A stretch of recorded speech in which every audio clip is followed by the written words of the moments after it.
There's Mason, who refuses to play weight-cutting games.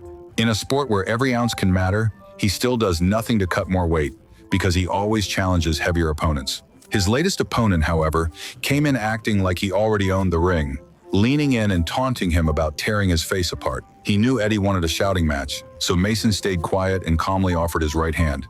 His opponent slapped him across the face, and the arena fell silent as security watched both fighters for the next move. Yet his feet stayed planted and his face barely moved. Even facing Eddie, the reigning WBC super heavyweight champion, he felt no fear at all, only a cold calm. When the fight kicked off, Eddie caught him with a heavy right hand, and the crowd jumped to its feet. But Mason snapped his guard back up, snapping out punch after punch until Eddie's defense cracked open.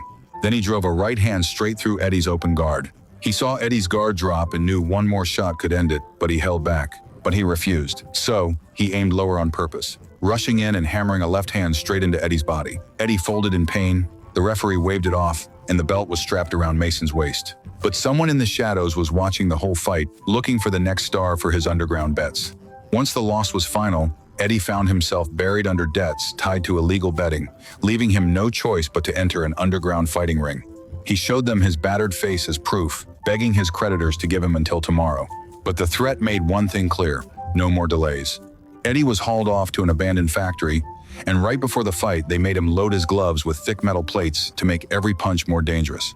He completely lost it, pointing at the gloves and screaming someone could die. But they shrugged it off to keep the deadly show moving. Then his opponent pulled off a black jacket, showing a huge, thick body, and stepped into the steel cage arena.